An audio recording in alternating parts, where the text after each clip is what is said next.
On Halloween night, I let a girl into my house. Before sunrise, one of us would disappear forever.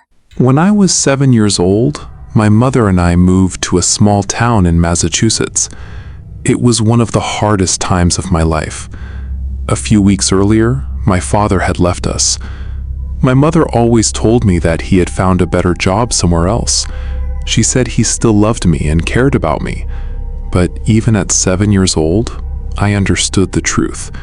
He wasn't coming back. It was the week before Halloween when I started at my new school.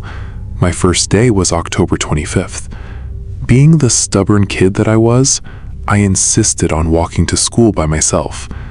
My mother wasn't thrilled about the idea. She frowned, thought about it for a moment, and finally sighed.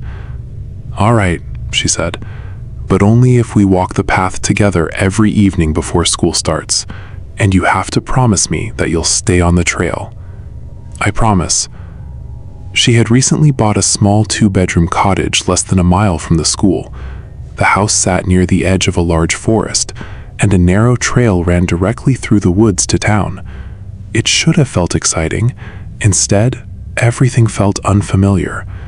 With my father gone, no place really felt like home anymore. That evening, my mother and I walked the trail together. The sun was beginning to set, painting the trees in shades of orange and gold. Fallen leaves crunched beneath our feet. "Can you believe this house was still available?" my mother asked with a smile. "This town is beautiful." I simply nodded. I didn't say anything. She looked around the forest. At 7 years old, I wasn't interested in family history. A long time ago. I just missed my dad. Really? Yep. The next morning, I woke to the smell of pancakes. My mother stood in the kitchen with a warm smile. "Big day today." I sat down at the table, trying not to show how nervous I was. She immediately noticed. "Don't worry," she said gently. "You'll make friends."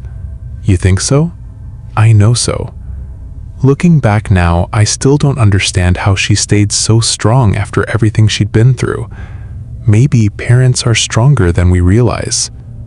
After breakfast, I grabbed my backpack and headed down the forest trail. The walk felt longer than it had the night before. Every snapping twig made me jump.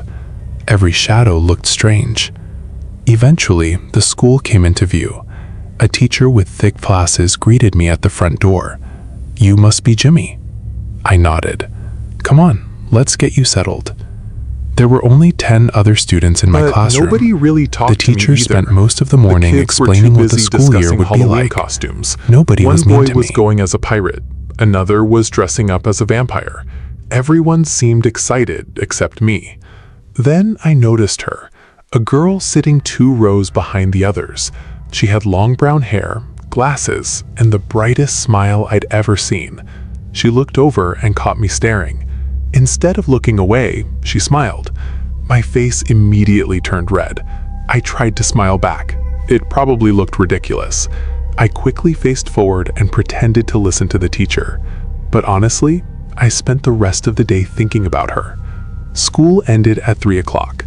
I grabbed my backpack and hurried toward the trail home. I couldn't wait to tell my mom about the pretty girl who had smiled at me. I was moving so fast that I never saw what was lying in front of me. Suddenly, I tripped, hard. Whatever I had slammed tripped against over the ground. wasn't a rock. Ouch! It was Sitting a crow. up, I rubbed the scrape The and largest looked crow behind I me. had ever seen. Its black feathers were ruffled and dirty, but what really disturbed me were its eyes. They looked wrong, almost human. A chill ran through me. As I leaned closer, a voice suddenly spoke behind me. "Hello?" I jumped. Turning around, I saw the girl from school. My face immediately burned with embarrassment. Had she seen me fall? I stood up quickly. "Hi. I saw you in class today." "Yeah," I replied. "My name's Jimmy." She smiled. "I'm Margaret." The two of us began walking down the trail together. "How's your knee?" she asked. "It's fine." It I live around definitely here wasn't too. fine, but She I wanted to explained that sound her tough. family had lived in Margaret town for laughed many softly. years, and that there was a trail behind her house that connected to the same forest. Almost instantly, we became friends. For the first time since moving, I felt happy. When we reached my house, Margaret looked at it curiously. "This is where you live?" "Yep." "It looks nice." She hesitated. "Can I see inside?" I grinned. "Sure." We walked up to the front door and knocked. A moment later, my mother answered. The smile on her face grew instantly. "Well, that didn't take long." I froze. "What? Making friends?" My face turned bright red. "Aren't you going to introduce me?" I awkwardly shuffled my feet. My mother stepped aside. "This is Margaret." "Come in, Margaret dear." politely smiled. The "Hello, smell ma'am." of freshly baked cookies filled the house. Margaret's eyes widened. "You made cookies?" "I may have baked a few too many."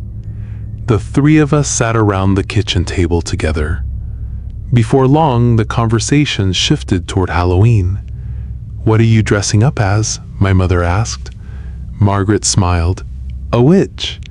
"Witches aren't scary," I immediately said. Margaret laughed. "Maybe not." Then her smile faded slightly. "Actually, I might not even get to go trick-or-treating." "Why not?" I asked. "My family is supposed to leave town on a business trip. The woman who usually watches me is sick." "Oh." For a moment, nobody spoke. Then my mother surprised both of us. "Well, if your parents don't mind, you're welcome to stay with us." Really? I stared at her. Of course. My mother The was smile amazing. that spread across Margaret Margaret's looked face could have equally lit up the surprised. entire room. "Thank you." My mother drove Margaret home later that afternoon to speak with her family. When she returned, I practically attacked her with questions. "So?" "It went great." "They said yes?" "They did." I nearly cheered. My mother laughed. "They live in a lovely little cottage deeper down the trail. Her mother and aunt seem very nice." Then she gave me a suspicious look. "I do have one question." "What?" A grin spread across her face. "You have a crush on her, don't you?" I immediately turned around. "I have homework." "That's not a no." "Love you, Mom." I hurried to my room and slammed the door while she laughed from the kitchen. That night, I couldn't sleep. For the first time in months, Halloween was life only a felt few like days it away. might actually get better. I had already made a friend. Eventually, exhaustion began pulling me toward sleep. Then I noticed something in the corner of my room. At first, I thought I was dreaming. The darkness shifted. My eyes slowly focused, and my heart nearly stopped. A man was standing there. He was tall, extremely tall.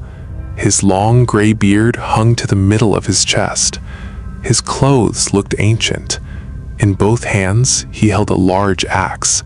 Dark stains covered the blade. He wasn't looking at me. He was staring out the window into the woods. I froze beneath my blankets. My body refused to move. The room felt colder. The air felt heavier.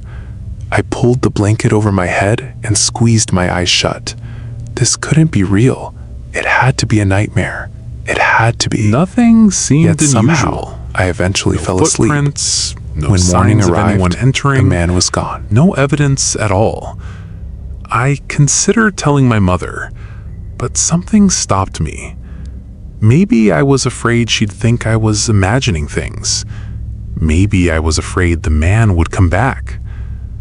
The days passed quickly, and every single night he returned, always standing in my room, always holding the axe, always staring out the window. Sometimes he paced slowly back and forth. Sometimes his lips moved as if he were speaking, but no sound ever came out. Then, on the night before Halloween, something changed. For the first time, he turned his head and looked directly at me. His pale eyes locked onto mine. Then he took a step forward. I pulled the blankets over my head and didn't lower them again until morning. I barely slept. Halloween had finally arrived, and somehow I had the terrible Halloween feeling evening that arrived, something was and waiting for despite me in the everything darkness. that had happened, I Something tried my far best to worse enjoy than it. the silent man. Margaret with and the I axe. spent hours going door to door through town, collecting candy and showing off our costumes. The streets were crowded with children, and glowing jack-o'-lanterns sat on nearly every porch. For a little while, I forgot about the man. I forgot about the axe. I forgot about the fear waiting for me at home. But every now and then, as we walked beneath the orange glow of the streetlights, my thoughts drifted back to him. Would he return tonight? Would Margaret see him too? Or worse, would he do something?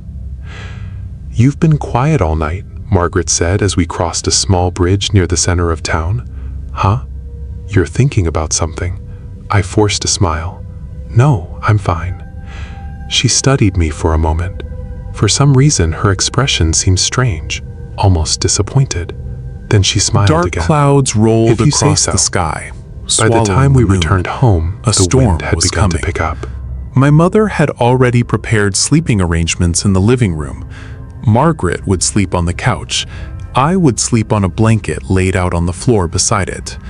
The three of us spent another hour sorting through our candy. My mother laughed as she watched us argue about which chocolate bars were best. Finally, she